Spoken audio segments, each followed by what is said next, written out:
Hey Matt, did you see that movie What movie? with the superheroes and they fight a lot? I think so. Yeah, let's talk about that one. Okay, let's do it. Hey guys, welcome to episode 7, not 8, of the Matt and Kelvin podcast. We're here to talk about everything geek with my good old buddy. My name's Matt. My name's Kelvin. And this is our Captain America Civil War review episode. Woohoo! This movie turned out way better than I was expecting. Holy crap. I was very happy with it overall. I only had one big gripe, but we'll talk about that. Yes, we will definitely talk about that. Okay, so Let's warn everyone first. First off, warning, we're going into spoiler territory. Turn away now if you haven't seen the movie. Spoiler trains in the station. Yep. We're not stopping. I don't know. Let's just start off with what's the movie about, I guess. Okay, so this is the Marvel Cinematic Universe's spin on a very, very good Marvel tale, the Civil War, where Tony Stark wants to put all the heroes in check because of civilian casualties. So he wants to make a registry, and if you go against the registry, you're technically a vigilante/villain. And then you get locked up. And Captain America says, hell no to that idea. I will not be controlled by people that have their own intentions. And this creates the civil war between the two and the break of the Avengers. So yeah, just for context, this movie is a sequel to both Captain America the Winter Soldier, but is also a sequel to Avengers 2, Age of Ultron. I want to say this doesn't feel like a Captain America movie whatsoever. It focuses on Captain America, but I want to say it's about a 55 to 45 split on those characters. We see a lot more of the other characters than we do Captain America, which is unfortunate. I would actually have just chalked this up to be an Avengers film, to be honest.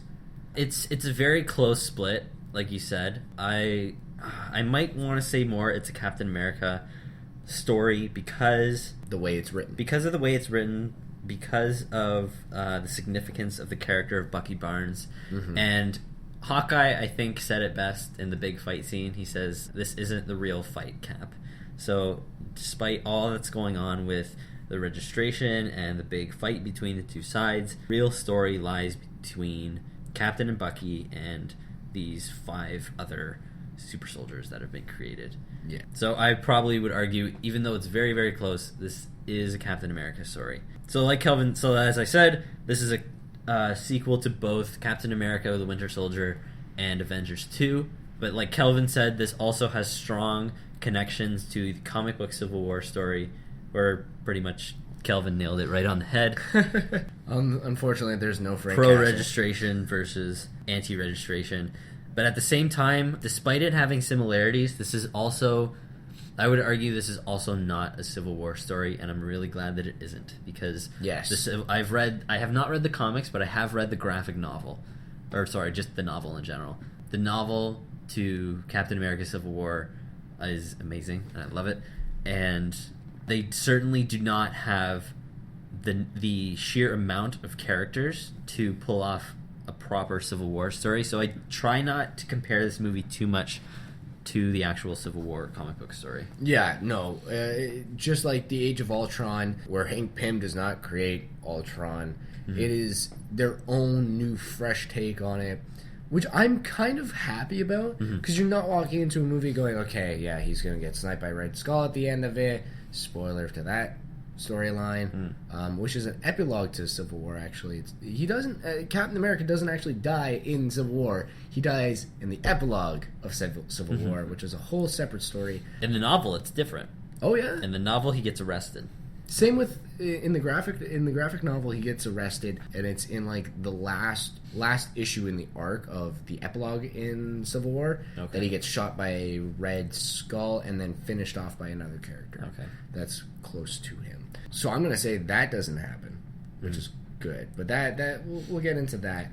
All right, so let's start off with just how the story goes. So the story starts out with the Avengers are in Nigeria. At the beginning of the movie, and they are hunting down Crossbones, which turns out to be one of the Hydra villains from Captain America the Winter Soldier. Yes. Who Falcon fought, building was dropped on him, face got burned, which is why he wears the new helmet and stuff. And he is in Nigeria because he's going to steal a biological weapon, and the Avengers are there to stop him.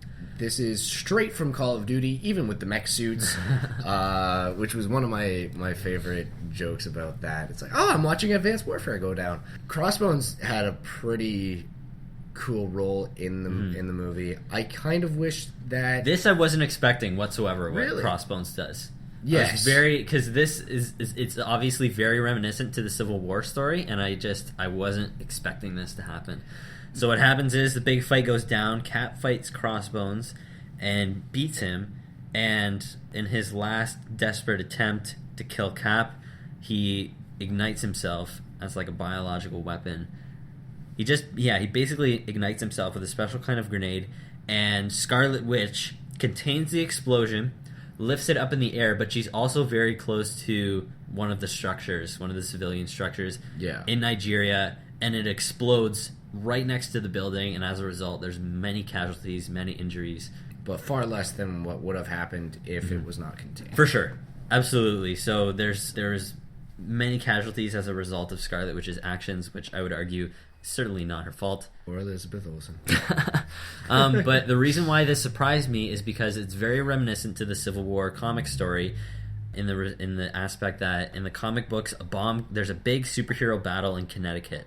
Multiple superheroes are fighting off against multiple supervillains, and a bomb goes off and kills tens of thousands of people. And this is the catalyst to the Registration Act in the comic book story. And obviously this event is kind of like the last straw. General Ross, who is featured as the Secretary of State in this movie, but is also Red Hulk. Red Hulk, a.k.a.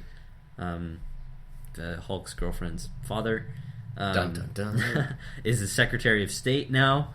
And he is the figure that introduces what is known as the Sokovia Accords. Yeah. He basically lays it out, kind of like in the trailers, whether it's Washington, New York, Sokovia, and now Nigeria. It says, okay, guys, like this is getting out of control. 117 countries within the UN are agreeing to this, that like the Avengers will now act under the supervision and control of a United Nations committee. Yes. That is pretty much a perfect synopsis of the first third of the movie. In this movie, we also know that Pepper Potts and Tony Stark are no longer together at the moment. Yep. He funds a bunch of... Tony Stark is giving a speech, funds a bunch of research assistants, students.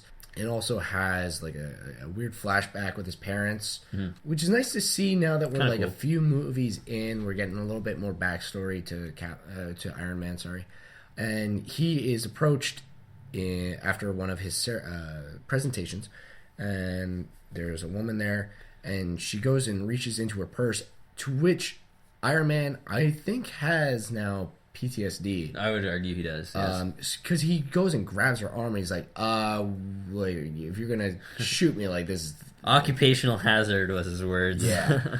So she pulls out a picture of her son, who was killed in Sokovia during the Ultron Yep. scene, and she says, I blame you for my son's death. Which pushes him to go with the registration. So now we see beginnings of Tony's motivations as to why he agrees to sign the Accords. So at the beginning of the movie, we have Tony, Iron Patriot, and Black Widow. Black Widow and Vision signing the Accords, whereas Captain America, Falcon, Scarlet Witch doesn't sign it. Hawkeye has gone into retirement. Meanwhile, all this is happening. We are also getting a backstory of the Winter Soldier and the sleeper agent code that is used on him to activate him as the Winter Soldier. The Vision that you brought up, fantastic in this movie. He is very well done, very fancy, and they're trying to make him more humanized. He's learning how to cook. He dresses well. He dresses a lot better than I do. I need to start taking tips. But yes, then after that, so they bring the Registration Act to them. This is where they start to slip in with who's on which side. We're introduced to the character of Black Panther. Yes. Also known as T'Challa. And that is at the UN scene when they go to sign the Accords to which it is blown up. There's a bomb that goes off in which Bucky Barnes is framed for, and in the explosion, T'Challa's father, the King of Wakanda, dies. In this movie, he's already established as the Black Panther, but now he's officially the King of Wakanda. I need to tell you, I am so happy that you know these names because I would have just butchered them.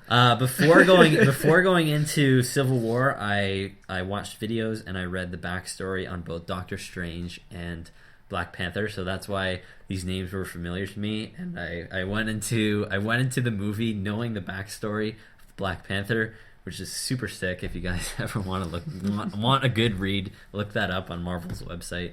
Or there's some good YouTube videos on the Black Panther's origin story. So cool. I love Black Panther now. I'm a huge fan. I can't wait for that movie. Oh, another cool little thing in the first third of the movie.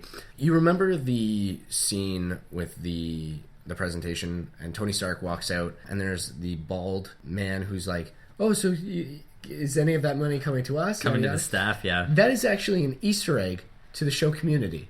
Okay. Because the people that directed the movie also worked on Community, and they wanted a shout out. He is actually the principal in Community, and he does the exact same thing. Oh gosh. So it was really neat to see him there. At first I was like, wait, what? And then I listened to the newest episode of Harmontown, and he's just like, yeah, that's my Easter egg.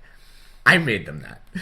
As a result, Captain America looks for Bucky, finds him, and is basically, this movie is about trying to prove Bucky's innocence, that he did not blow everyone up at the United Nations. This is the story to Darksiders 2. Spoiler alert. Death brings back the war.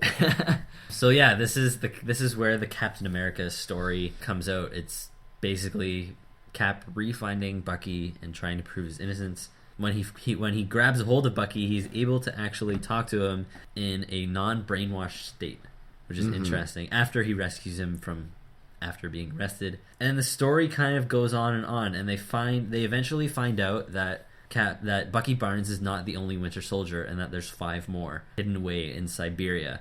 So the goal is that they need to get to Siberia in order to stop our villain. I can't remember his name. This is my biggest gripe with the film, was the villain. I didn't like this villain. I thought it was too far-fetched that some guy with a random military background would be able to pull all this off and manipulate the Avengers into fighting each other. That I don't really buy. I did some research on Baron Zemo afterwards. You might recognize him when you see this picture. Okay. So that's who Baron Zemo is. I enjoyed the fall from within kind of. It definitely makes for an interesting story, but I didn't see how he could pull it off, in my opinion. As a single guy, no, I don't think he, as a single man army, I don't think he could have. It definitely is a movie where everything has to fall into place right perfectly. Yeah. He's very, very creepy, shall I say. But he's also very methodical. I definitely liked where they went with his character, but I don't believe it was practical. And that's where I stand with Baron Zemo. I think the other thing that I liked about this is that we have a villain who doesn't have superpowers, who is pretty much just your average Joe, like an everyday guy. Of course, he's got the military background, but what I mean like that is he doesn't have powers. He's not a mutant. He doesn't, possess anything that makes him stronger in any way. He's manipulative. Yeah. He kind of like a Lex Luthor, maybe. Yeah, he's very much a Lex Luthor and is very behind the scenes. Yes. Which is really cool. And they show you some of his planning throughout the movie, which is nice. Yeah, even with the whole framing of Bucky Barnes, it's like, it's like, how did they frame Bucky Barnes? They broke into his apartment and found a Winter Soldier disguise. I kind of that was one of my gripes. I'm like, really? Like that's like we couldn't have had a shapeshifter in there. No, we just have he put on a wig and disguise and just looked at the camera and went, eh. But I don't know. I like the villain just because it was different. Like it's not a giant robot. It's not Thanos. It's not It's not some superhero being. It was one man versus an army of mutants. Mm-hmm. So yes, they realize that they need to get to Siberia in order to stop Zemo from activating the other Winter Soldiers. And in doing so, both sides think they're going to need a little bit of help in order to pull this off. So Captain America pulls Hawkeye out of retirement to help him. Hawkeye rescues Scarlet Witch, who joins his side, and Falcon also gets the assistance of Ant-Man. And Ant-Man was wonderful in this movie. Yes. That made me so happy. Tony Stark recruits Spider-Man, which is the big kind of reveal for this movie. Yeah, Spider-Man played a lot larger of a role than was expected because they CGI'd the shit out of the commercials. Holy crap. In the whole airport scene, Spider-Man is in every frame. They played that off real well. Mm-hmm. So the Spider-Man reveal comes after the Ant-Man reveal. I'm pretty sure. I think I've only seen it once. I don't think so. I think Spider-Man comes in before Ant-Man. Okay. My only gripe about Spider-Man, the hell's with Aunt May? Aunt May is way too young. That was another thing that kind of bugged me when Tony was talking to Aunt May, and then Aunt May said this one really obnoxious line that I think they put in there just to kind of like, because all the fans were complaining, right? That like, oh, she's really young and yada yada yada. What did she say? She said this line that it was just so obnoxious. It was like, oh, we come in all shapes and sizes or something like that. And I think it was just like maybe not really, but somewhat of a middle finger to the fans, like, hey, this is how it is. Deal with it, man. Type message. As long as it's not like Tony Stark going, yeah, he's a really smart kid and he's gonna be really unusually powerful. Attractive aunt and stuff like that. He's gonna be really powerful, and then freaking Aunt May comes out with great power comes great responsibility. Like as long as we didn't get a line like that. That made me happy. Yeah, but we didn't see Uncle Ben, so we can obviously assume that Uncle Ben is. I would assume that he's not. They did a good job introducing Spider-Man. He walks into his apartment. Tony Stark is there. He's like, "Hey, I need to talk to you." Blah blah blah. I'm gonna fund some stuff, and Spider-Man's quick on his thing, on his toes, and he's like, "Oh yeah, that thing I've been working on, that grant, yeah, yeah." Talking about. So then they go into his room and they start talking. Tony Stark is like, "Look, I know you're Spider-Man." It's like, wait, what? And then you see some of the footage. You get to see Spider-Man's pajamas. He starts in a 5-minute scene. He describes what a whole movie could have brought up. Yeah, exactly. He said that there was an incident. I don't know if he brings up the spider bite, but he brings up that there was an incident. No, he said, Tony said, crawling on walls. How do you do that? Adhesive gloves? And then he just tells him, oh, it's a long story. Yeah. What else did he say that really impressed me? I'm really intrigued about who developed it. And he said, I did. And I was like, thank the Lord. Thank the Lord. I was like, that is the amazing thing about Peter Parker is that he's a genius. Like he said, I build computers and, whatever. This kid is a genius, and Peter originally did make his own webbing in, like, the very original Spider-Man story. He develops his own webbing because he's a genius. He does later get organic webbing, but he doesn't steal it from Oscorp like using Spider-Man. No, he builds it on it. He develops it and creates it on its own. So that I was very happy about. And then they justified the squinty eyes of the spider suit because of his sight, and then he's got lightning fast reflexes. Tony Stark throws the bottle of webbing at him and he catches it like freaking quicker than anything. And then they also he's got the wrist shooters that he does. He's got the web shooters. And he does that on Tony Stark when he goes. So they basically went, here's Spider-Man, 5 minutes. We're going to just bring you up to speed with everything we have planned for him so we don't have to explain it in an origin story. Here you go. And it was really well done. It was very well done. I really liked Tom Holland's performance in general. Yes. But I also really enjoyed when he explains, when Tony asks him, why do you do what you do? And he says, like, for all my life I've been picked on, and I'd love to play football. And it's like, I could if I wanted to now, because, that puts everyone at risk. It reveals, that risks me revealing my secret identity. And that's perfectly Spider-Man, is that he could do all these great things. He could play football if he wanted to, and he could kick ass doing it. But he can't, because that Because is a then safety risk for Flash him. Thompson would know exactly who he is.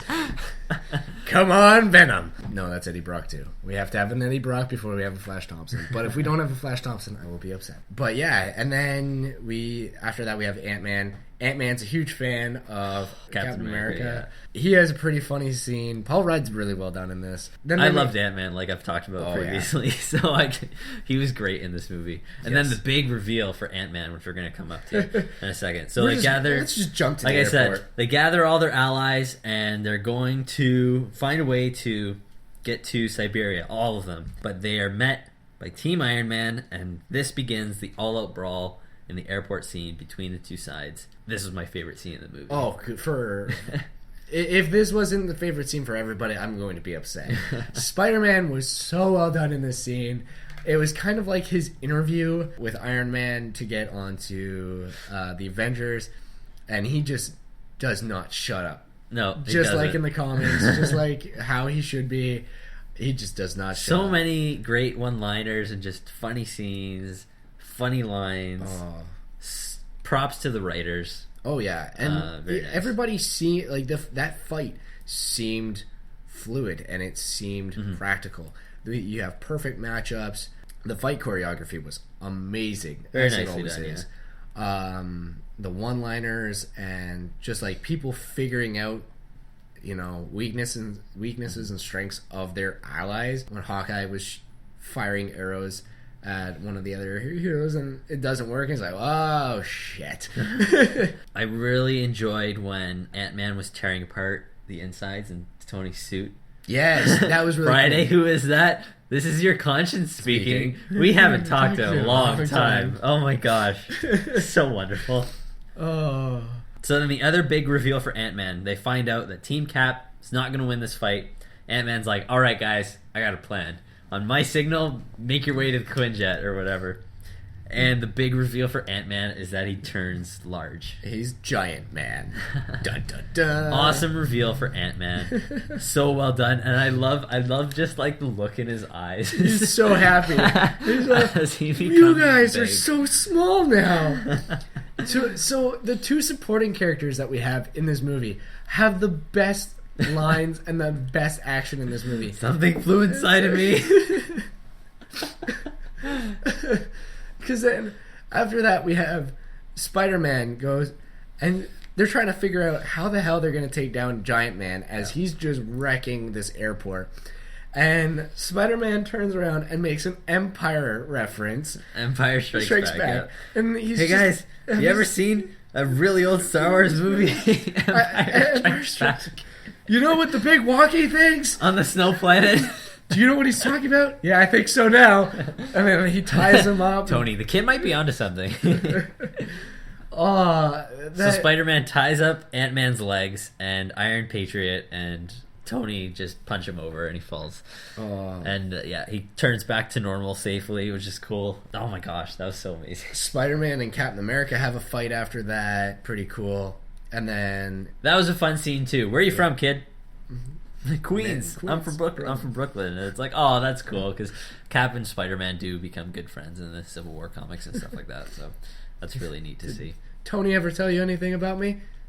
He says I should go for your legs. You talk too much. Yeah, he said that too.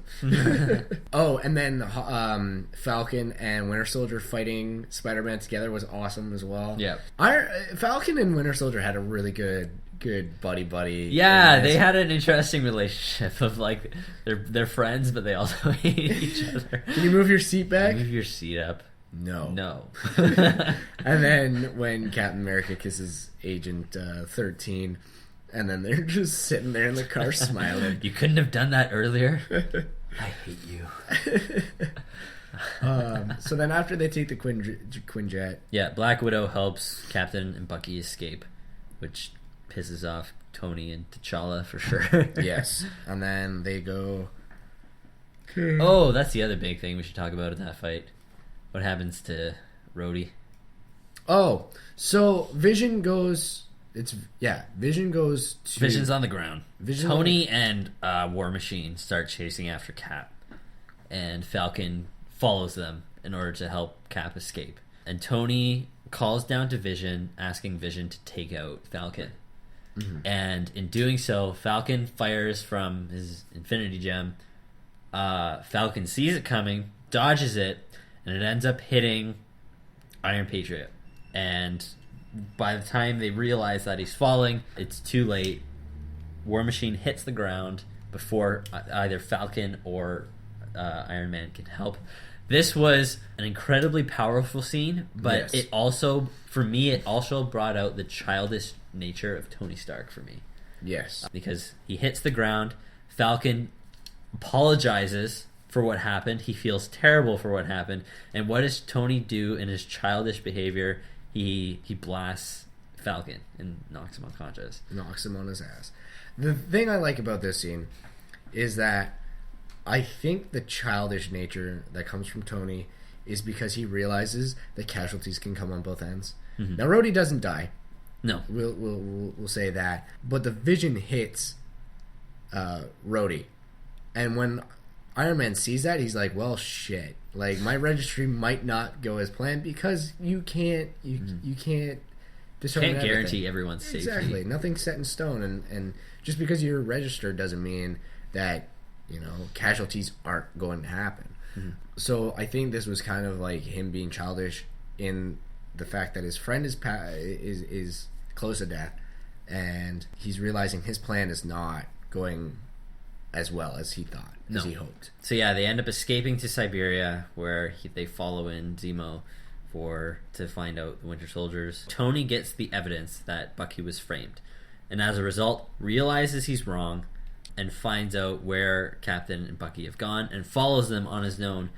Also, he's tailed by Black Panther, who's trying to figure out what happens, obviously, because he's trying to avenge his father's death. So they get into the facility, and they find out that Zemo has shot all of the other Winter Soldiers and killed them. He didn't want to activate them, he wanted to kill them, and that his plan all along was just to break up the Avengers.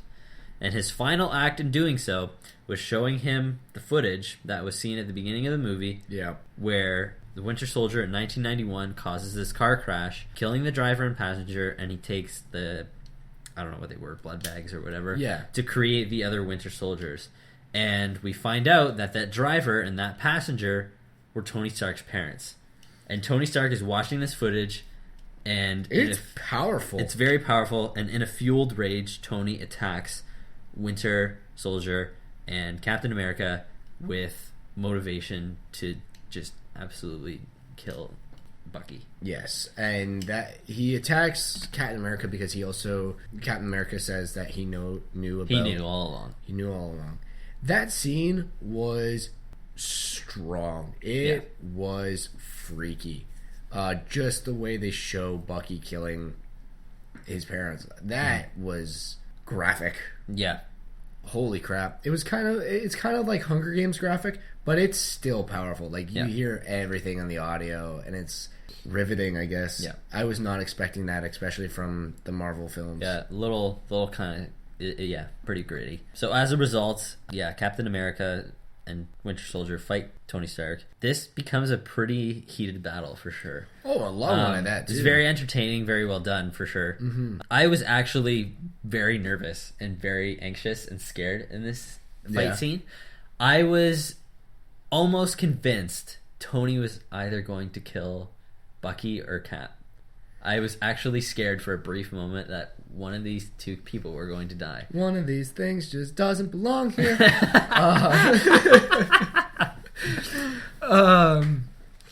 I shared that fear just because in the comic book universe, especially nowadays, it does not matter who you are. It is the mantle that is passed along. Just looking at the comics nowadays, we have the Falcon playing Captain America, right?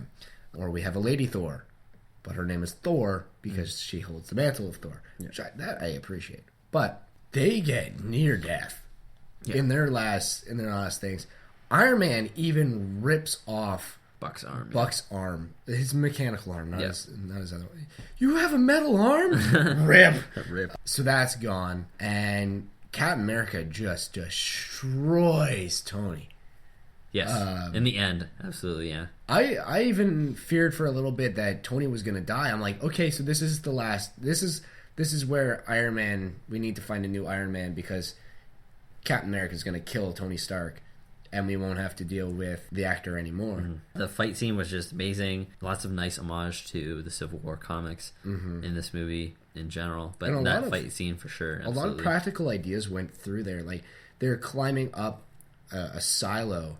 And they're just getting rid of everything. Like he takes off like one of the boots, so then he's like trying to like stabilize it, and then his like weapons are offline because they're just punching their crap out of each other. So then he like eyes it up, eyeballs the missile shot, and then it was just like a lot of things. They paid attention to a lot of things that you wouldn't normally pay attention to. Yeah. Like even way before when Captain America goes and finds the Winter Soldier in the hallway scene where they're fighting all the cops, there was a lot of practical things too that you wouldn't normally think about. Like the cops are being like thrown off, but then like Captain America like hooks one to another and then puts him in the banister a certain way so he doesn't fall down. I really like the attention to detail that was made in the movie. Going back to the Iron Man Captain fight, like it was long, it was brutal, it was and then brutal fight, Black Panther ends up finding he finds out who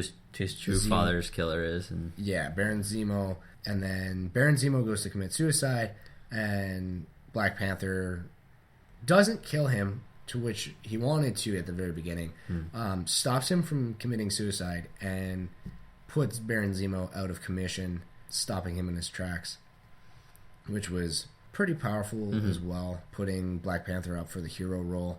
And then we end with... Yeah, there's a couple things we end with here. So a lot of the people on Cap's side are locked up in a prison floating in the middle of the ocean. Tony has created a special pair of leg fittings for Rhodey. Yep. To try to get him to walk again because he does become paralyzed from the fall. So they're trying to get him to walk again. Another hilarious cameo by Stan Lee.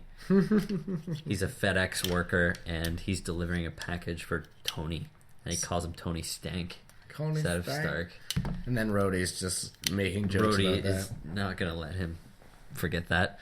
And the package contains a letter from Captain America saying, I shouldn't have kept that from you. It wasn't fair of me to do that. Yes. I should have told you. But at the same time, he tells him that, if you need me, I'm going to be here. And I wish we could agree on the chords, whatever.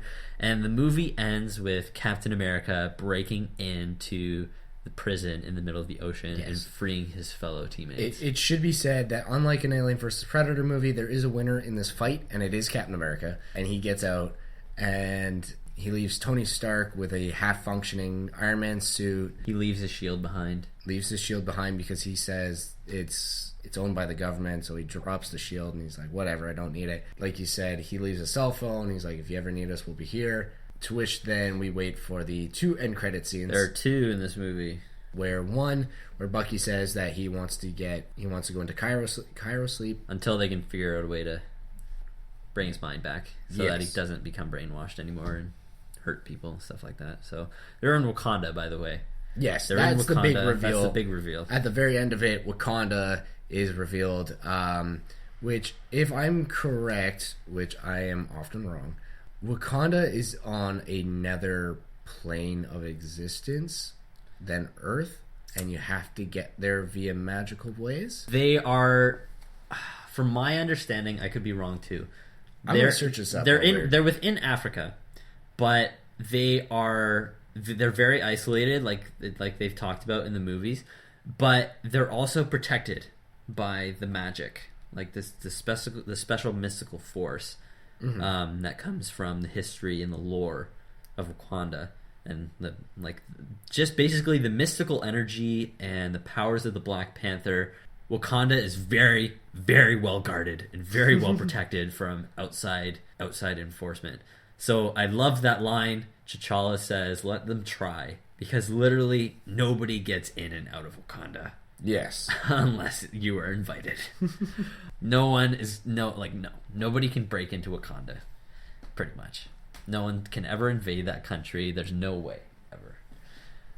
So I was very happy about that scene. That scene made me smile, and that's why I think that So you are right. It is it's in I think northeastern Africa, from what the wiki is saying.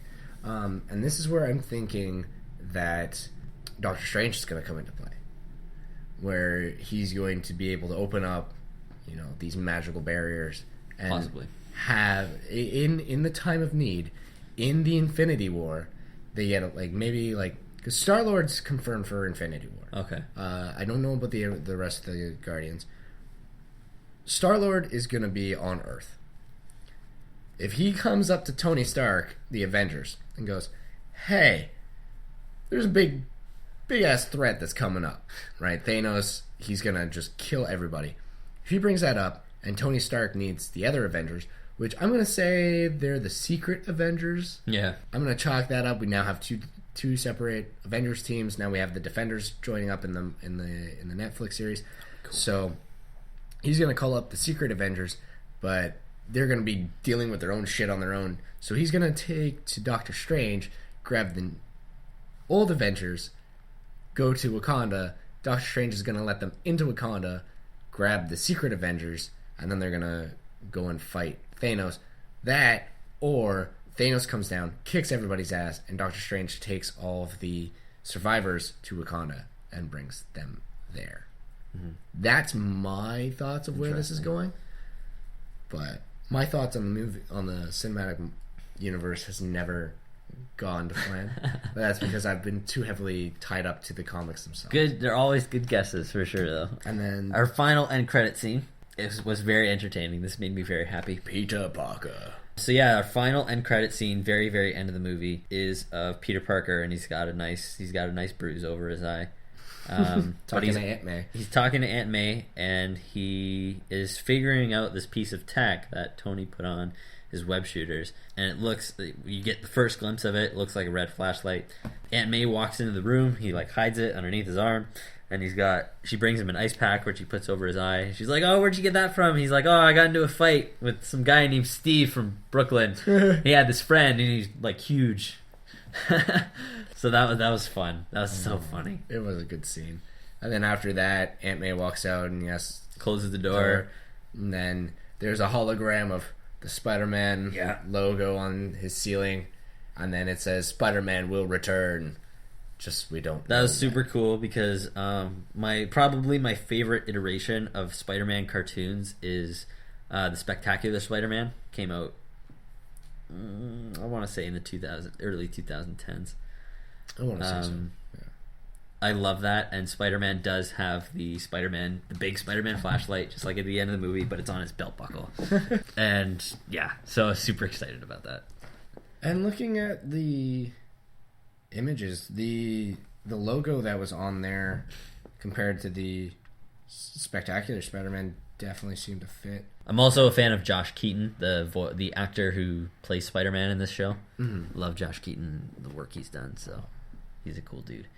So yeah, I was so happy to see that. Yes. I love that piece. Especially when he's coming back, and this is going to open up the floodgates for so many more. Venom's got his own confirmed movie, which could tie into Carnage, which could bring in Carnage USA, which has got Carnage fantastic. Would be interesting. We've never seen Carnage on the big screen. Oh, Carnage USA has got to be one of my favorite Carnage stories, and if they ever do that, it is Captain America, The Thing, Wolverine.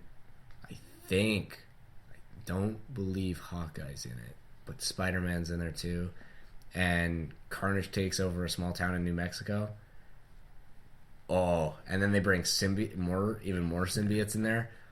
Oh, it's so cool. I heard that too because I remember reading just one of the random fun Spider-Man facts that in the comic books it took down something crazy like Spider-Man, Venom, Fantastic Four, the Incredible Hulk to take down Carnage or something. Yes, it's wicked. But we also get the Inhumans movie coming out soon. There's another Guardians movie coming out soon. Hulk movie coming out soon. Iron Man 4 is being rumored right now. Maybe. I hope not. I do think that where Captain America is more story driven, Iron Man's more about having fun. Mm-hmm. But I didn't like Iron Man 2 and 3. I appreciate. I appreciate the Captain America movies more than the Iron Man movies. Like, Iron Man 1 was great. Captain America... Oh, Iron Man 1 was fantastic. Captain America 1 was not so fantastic. No, certainly not. But Captain America 2 and 3 were amazing. Iron Man 2 and 3... Not so amazing. Not so much. Not so amazing Spider-Man. Was there anything else that we missed? That pretty much does it. Overall, you remember our rating system I was telling you about? Yes. Using our rating system, what would you give this movie? So, what did I say? So, from worst to best, our rating system was Trainwreck, What Did I Just Watch, Only Worth Seeing on Cheap Nights, Worth Seeing at Full Price, and Fan-Freaking-Tastic or something. Yeah, so that's a 1 out of 5. I'm going to say Fan-Freaking-Tastic. It is worth the price of admission. It was really, really well done for a Captain America film and for an Avengers film. I still say this is Avengers Civil War, not Captain America Civil War. That brings it down to about a 9. Out of 10. I would say it's an 8 or 9 out of 10. Yeah, I'd agree. Around an 8 or 9 out of 10 is a solid number. They've got the right amount of humor and the right amount of darkness, and it's just a good combination of, it's nighttime, daytime. It's good. How about you? I'd agree overall. Like I said, my biggest gripe is the villain, but once I saw the movie the second time and I paid attention a little more to things I wasn't paying attention to earlier, I got a little more clarification, so it helped a little bit. Oh, like Batman vs. Superman.